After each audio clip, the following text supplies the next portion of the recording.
अगला लेसन है वैद्युत फ्लक्स तथा गॉस की प्रमेय। इस लेसन में हम पढ़ेंगे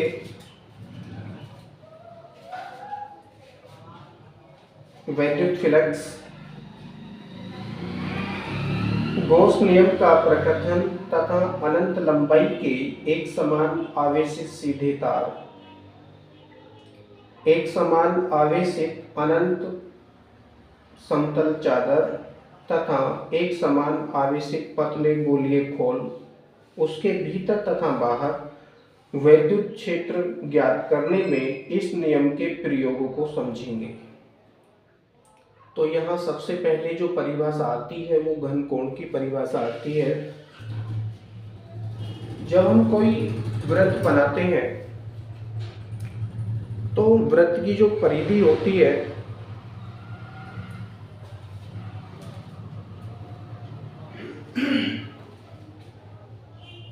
मानकर चलिए ये कोई वृत्त है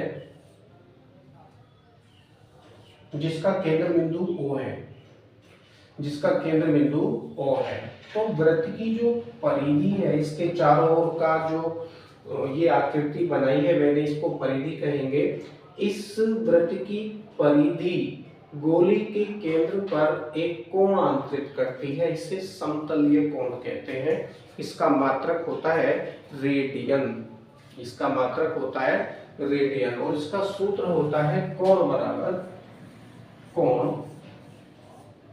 बराबर चाप बटे त्रिज्या, चाप बटे त्रिज्या। आप इसको ऐसे भी समझ सकते हैं, मानकर चलिए ये बिंदु A है और ये बिंदु B है, कोई चाप है, ये कोई चाप है, तो बिंदु A से O को मिलाएंगे और बिंदु B से भी O को मिलाएंगे, तो ये जो चाप है गोली के केंद्र पर एक कोण अंतरित करेगा, इसे समतलीय कोण कहेंगे और इसको थीटा से प्रदर्शित करते हैं। किससे? थीटा से। तो कोण बराबर सूत्र हो जाएगा इसका चाप बटे त्रिज्या। अब चाप क्या है? ये भी दूरी है, इसका मात्रक होता है मीटर, और त्रिज्या है ये भी दूरी है, इसका मात्रक होता है मीटर। विमा ज्ञात करने के लिए तो मीटर से मीटर कटेगा, बचेगा कुछ भी नहीं, तो क्या हो जाएगा? कोई विमा नहीं होती है, कोण की कोई विमा नहीं होती है, अर्थात यह है विमाहीन राशि, विमाहीन राशि है। लेकिन प्रयोगों के लिए इसका जो मात्रक है वो रेडियन मान लेते हैं, अंश या डिग्री भी आप इसको मान सकते हैं। तो कोण बराबर होता है चाप बटे त्रिज्या। तो परिभाषा हो जाएगी किसी भी वृत्त का चाप गोले के केंद्र पर एक कोण अंतरित करता है, इसे समतलीय कोण कहते हैं तथा थीटा से इसको प्रदर्शित करते हैं। सूत्र हो जाएगा कोण बराबर चाप बटे त्रिज्या। ठीक उसी प्रकार से किसी गोलीय पृष्ठ का क्षेत्रफल, अब देखिए कोई भी गोलीय पृष्ठ यही हो सकता है, किसी गोलीय पृष्ठ का क्षेत्रफल गोले के केंद्र पर जो भी कोण अंतरित करता है उसे घन कोण कहते हैं तथा इसे ओमेगा से प्रदर्शित करते हैं। मानकर चलिए ये कोई गोलीय पृष्ठ है, यह कोई गोलीय पृष्ठ है, ये पूरा, इसका क्षेत्रफल A मान लेते हैं, पूरे का क्षेत्रफल कैपिटल A मान लेते हैं, और हम ये भी मानते हैं कि यह क्षेत्रफल छोटे छोटे अवयवों से मिलकर बना है। जैसे कि ये चौक है मेरे हाथ में, छोटे छोटे कणों से मिलकर बनी है, ठीक उसी प्रकार से यह गोलीय पृष्ठ का क्षेत्रफल छोटे छोटे अवयवों अर्थात DA से मिलकर बना है। इसमें बहुत सारी DA का मतलब है छोटे छोटे अवयवों का क्षेत्रफल। तो मान लेंगे कोई भी एक क्षेत्रफल अवयव ये है जिसकी केंद्र बिंदु O से दूरी R है, तो इसको मिला देंगे हम।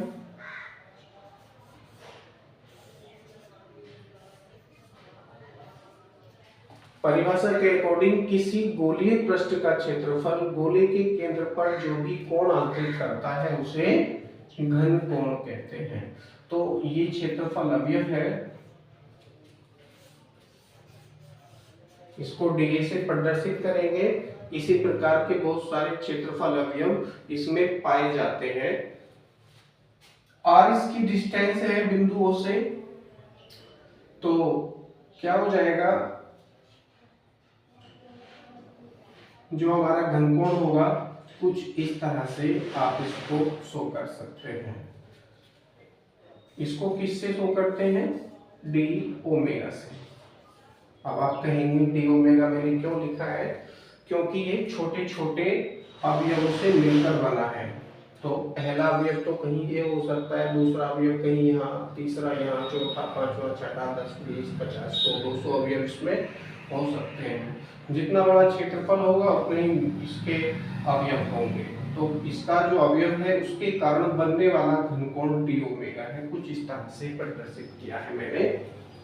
तो घनकोण की जो परिभाषा है उसके अनुसार गोलीय पृष्ठ का, किसी भी गोलीय पृष्ठ का क्षेत्रफल गोले के केंद्र पर जो भी कोण अंतरित करता है उसे घनकोण कहते हैं। तो घनकोण का फॉर्मूला हो जाएगा d omega equal to d A upon r square, d A upon r square, r को आर स्क्वायर। इसका मात्रक होता है स्टेरेडियन।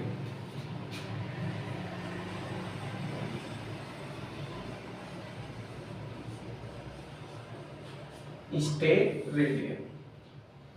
और इसकी विमा लिखना चाहो लिख सकते हो, क्योंकि वास्तव में ये एक विमाहीन राशि है। ऊपर डीए है यानी क्षेत्रफल है, इसका विमा एल स्क्वायर होती है अपॉन ये आर स्क्वायर है, तो इसकी विमा भी एल स्क्वायर ही होगी। एल से एल कटेगा और कुछ बचेगा नहीं, तो ये क्या है, विमाहीन राशि है। कोई भी विमा नहीं होती है घनकोण की, विमाहीन राशि है।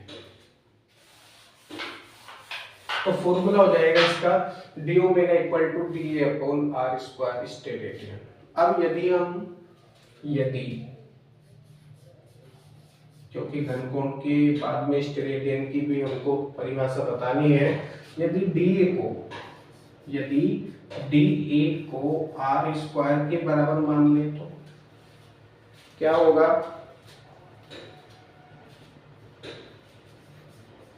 तो डी ए बराबर हो जाएगा d omega equal to d A upon d A. क्योंकि आर स्क्वायर के स्थान पे मैंने डी ए रख लिया। अब डी ए से घटेगा डी ए, बचेगा आपके पास डी ओमेगा इक्वल टू 1। तो यहां से आप स्टेरेडियन की परिभाषा बता सकते हैं। एक स्टेरेडियन वह घनकोण है जो गोले के पृष्ठ के एक भाग द्वारा, जिसका क्षेत्रफल गोले की त्रिज्या के वर्ग के बराबर है, गोले के केंद्र पर अंतरित किया जाता है।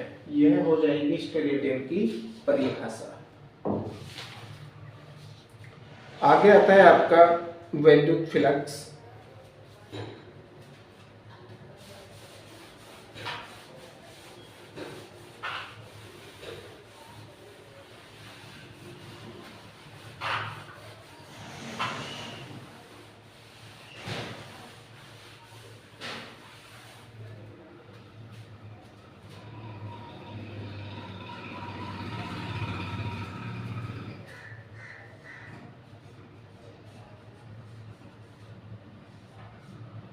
वैद्युत फ्लक्स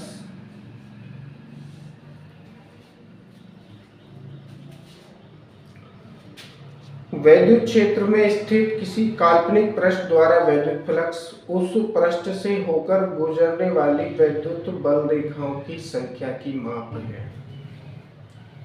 कोई भी वैद्युत बल रेखाएं हैं, मानकर चलिए ये इस तरह से चल रही है, इन्होंने तिरछी बनाई है,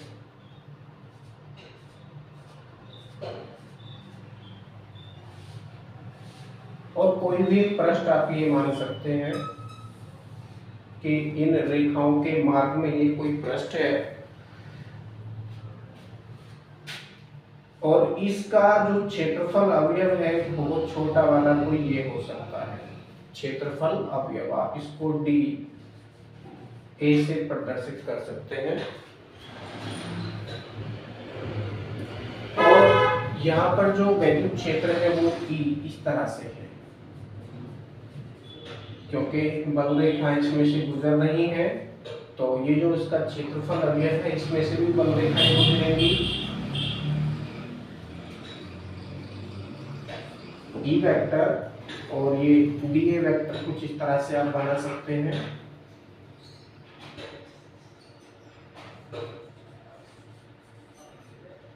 डी ए वेक्टर, इसके बीच का जो एंगल है वो थीटा है। तो वैद्युत फ्लक्स की परिभाषा के अनुसार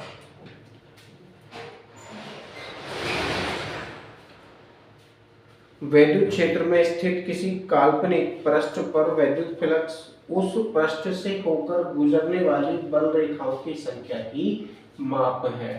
अब जितना बड़ा इसका पृष्ठ होगा उतनी ही ज्यादा मात्रा में बल रेखाएं इस पृष्ठ से गुजरेंगी।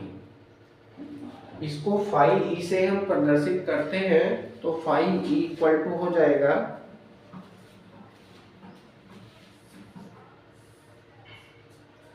फाई ई इक्वल टू हो जाएगा, फॉर्मूला है इसका क्लोज इंटीग्रेशन है और अंदर है E vector dot d A vector, E vector dot d A vector, इसका फॉर्मूला हो जाता है। अब यहाँ पर जो इंटीग्रेशन ए लिखा है ये क्या है जी, संपूर्ण पृष्ठ के लिए पृष्ठ समाकल है। संपूर्ण पृष्ठ के लिए पृष्ठ समाकल है, क्योंकि हमने इस पृष्ठ को छोटे छोटे अवयवों से मिलकर बना हुआ माना है। ठीक उसी जैसे ये हमने डी ए माना है, तो कहीं दूसरा पृष्ठ इसका ये हो सकता है, डी ए तीसरा ये हो सकता है, डी ए चौथा ये, पांचवा ये, इसी प्रकार के बहुत सारे पृष्ठ हैं। तो इन्होंने क्या किया, इन सभी पृष्ठों के स्थान पर ए मान लिया, क्योंकि जो इसका क्षेत्रफल है वो कैपिटल ए है। तो समाकलन किया इन्होंने इंटीग्रेशन ए और अंदर लिखा इन्होंने E vector dot d A vector, इसका फॉर्मूला। तो इंटीग्रेशन ए क्या है, संपूर्ण पृष्ठ के लिए, संपूर्ण पृष्ठ के लिए पृष्ठ समाकल है, पृष्ठ समाकल है। फाई इक्वल टू हो जाएगा integration A E vector dot d A vector.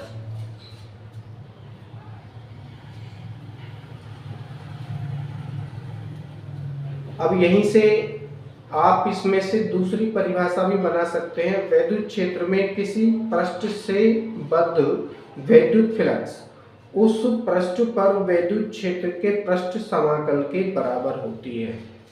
और दूसरी बात आप ये भी ध्यान रखेंगे, यदि बल रेखाएं पृष्ठ से बाहर निकल रही हैं, यदि बल रेखाएं पृष्ठ से बाहर निकल रही हैं तब वैद्युत फ्लक्स धनात्मक होता है।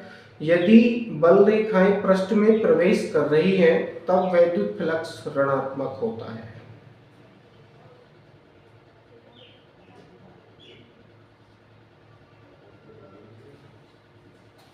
दूसरी परिभाषा हो जाएगी, वैद्युत क्षेत्र में किसी पृष्ठ से बद्ध वैद्युत फ्लक्स उस पृष्ठ पर वैद्युत क्षेत्र के पृष्ठ समाकल के बराबर होता है।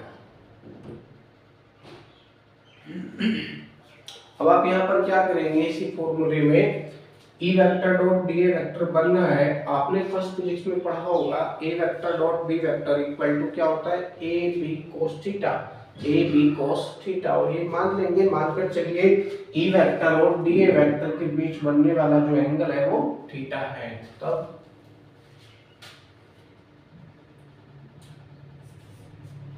A vector dot B vector, चलो फॉर्मूला भी हाथ आप लिख लीजिए, ए बी कोस थीटा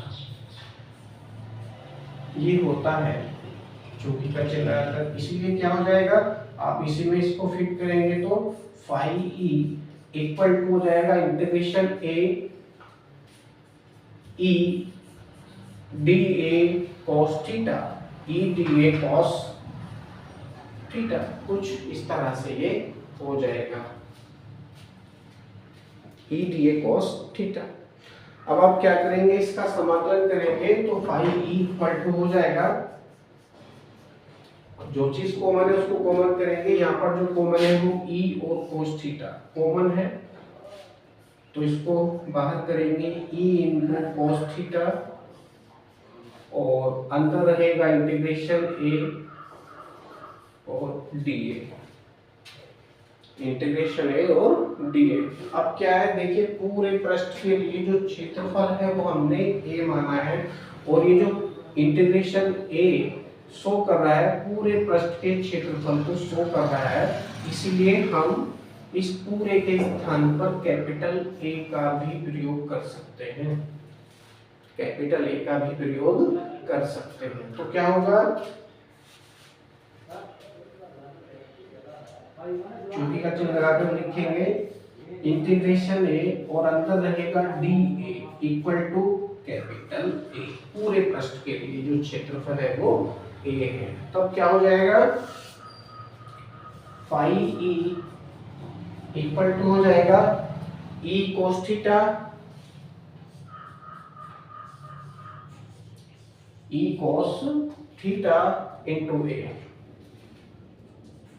या करके आप लिख सकते हैं phi E equal to E A cos theta, E A cos theta, ये इसका फॉर्मूला हो जाता है वैद्युत फ्लक्स का, phi E equal to E A cos theta.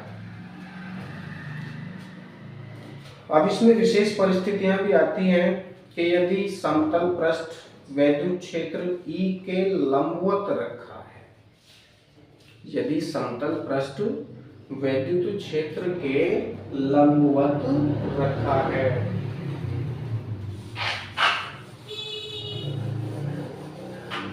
विशेष परिस्थितियां मतलब विशेष परिस्थितियों में रखने पर वैद्युत फ्लक्स कितना हो जाएगा ये हम याद करेंगे। तो विशेष परिस्थितियों में सबसे पहली परिस्थिति है यदि समतल पृष्ठ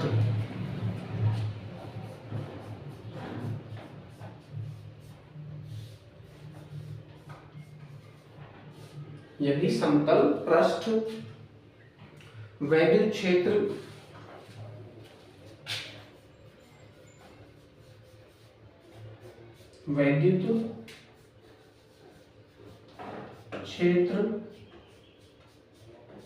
ई वेक्टर के लंबवत रखा है, तब क्या होगा, थीटा इक्वल टू क्या होगा जी, लंबवत है तो थीटा इक्वल टू 90 माइनस 90,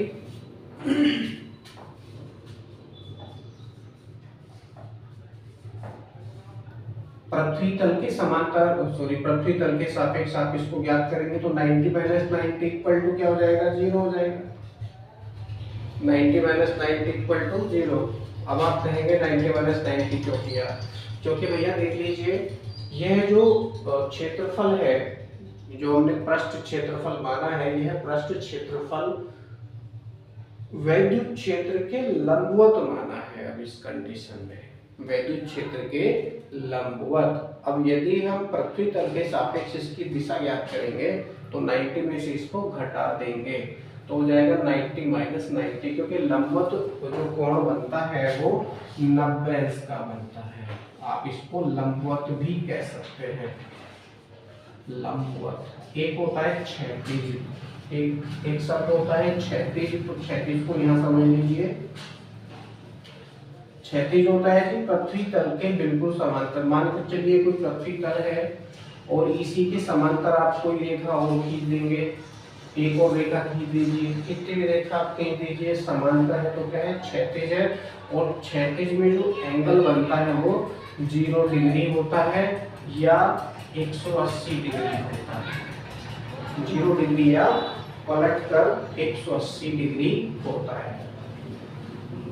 मान कर चलिए ये पृथ्वी के सापेक्ष एडजस्टर रखा है मैंने, और मैं इसको पलट के ऐसे कर दूं तो दिशा क्या होगी, पलटने के बाद में 180 डिग्री हो जाएगी, तो अब भी ये क्षैतिज ही माना जाएगा।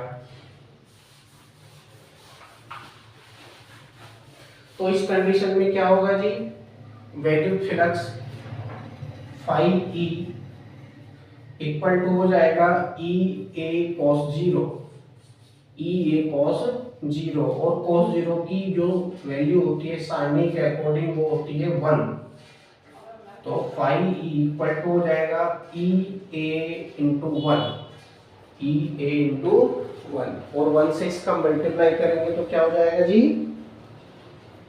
1 से मल्टीप्लाई करेंगे तो हो जाएगा ई ए, फाई ई इक्वल टू हो जाएगा ई ए।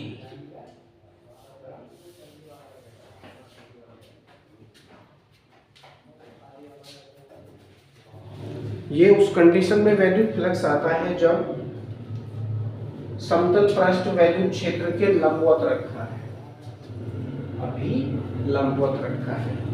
नेक्स्ट कंडीशन आती है कि यदि समतल पृष्ठ वैद्युत क्षेत्र के समांतर रखा है, दूसरी कंडीशन में समतल पृष्ठ वैद्युत क्षेत्र E के समांतर,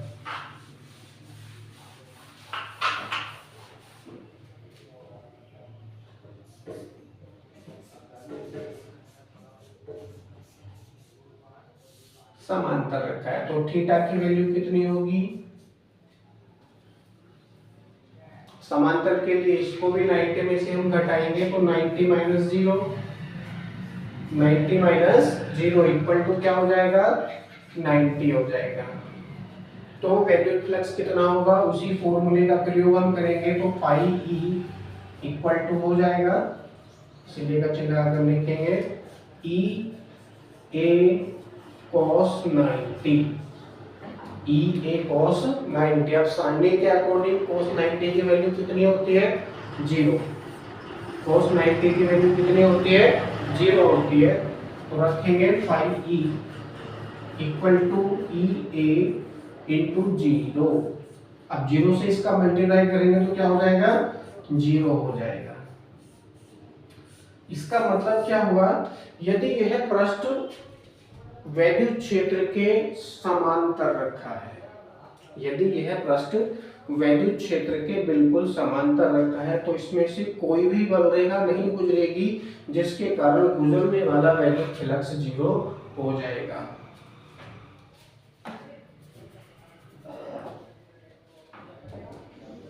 वैद्युत फ्लक्स का मात्रक एवं विमाएं, अब देखिए मात्रक और विमाएं आती हैं इसकी।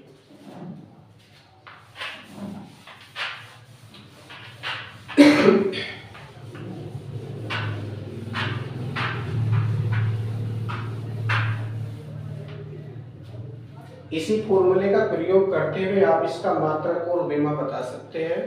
तो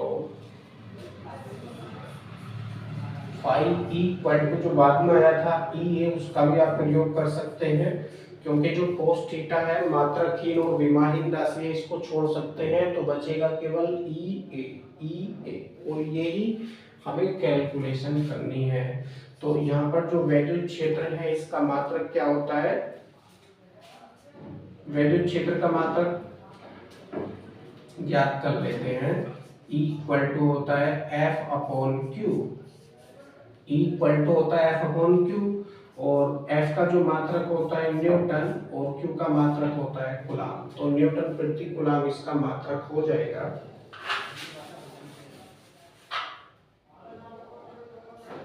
न्यूटन प्रति कूलाम, तो न्यूटन बटे कूलाम मैंने इसको लिखा, इनटू जो क्षेत्रफल है उसका मात्रक होता है मीटर स्क्वायर, मीटर स्क्वायर।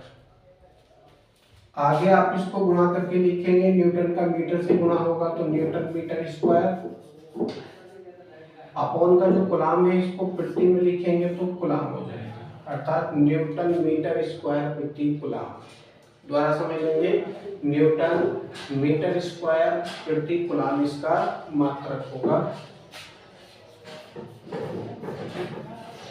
अब विमा लिख लीजिए। विमा क्या हो जाएगी, अब विमा भी यहीं से बना लीजिए। विमा ये न्यूटन है, बल बल का मात्रक होता है, तो बल की विमा होती है ml की पावर -2 गुणा मीटर स्क्वायर है तो इसकी विमा हो जाएगी l स्क्वायर अपॉन कूलाम है तो इसकी विमा हो जाएगी 80। कैलकुलेशन करेंगे, m और तो कोई नहीं है तो केवल m लिखा जाएगा। l एक पावर यहाँ पर है और दो पावर आ गए हैं, ये भी प्लस की है, ये भी प्लस की है, तो प्लस की हो जाएगी 3 पावर ml की पावर 3। अब देखिए t की पावर माइनस की 2 ऊपर है, t की पावर 1 नीचे है। नीचे वाली जो पावर है वो ऊपर आएगी तो किसकी हो जाएगी, माइनस की, और माइनस की 2 पहले से है तो t की पावर हो जाएगी यहाँ पर -3 और a नीचे है और कोई a नहीं है ऊपर भी, तो a जब ऊपर जाएगा तो ये माइनस की पावर हो जाएगी, अर्थात a की पावर -1। तो इसकी विमा हो जाएगी ml की पावर 3, t की पावर -3, a की पावर -1। m केस पद्धति में यदि आप चाहो तो इसका मात्रक भी लिख सकते हैं, लेकिन हमने तो पहले ही m केस पद्धति में शो की है सारी चीजें, और विमा के द्वारा भी आप इसका मात्रक बता सकते हैं। तो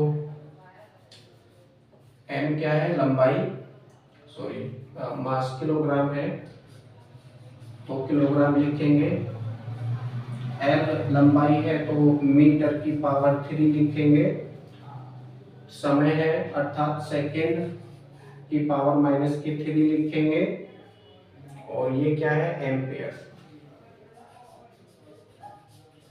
पावर है -1 तो पावर -1 लिखेंगे। ये m के सीरीज में इसका मात्रक आ जाता है, ओपन मात्रक आप इसको कह सकते हैं। आगे आता है आपका गॉस की प्रमेय अथवा गॉस का नियम, ये अगले टॉपिक में हम पढ़ेंगे अगली वीडियो में।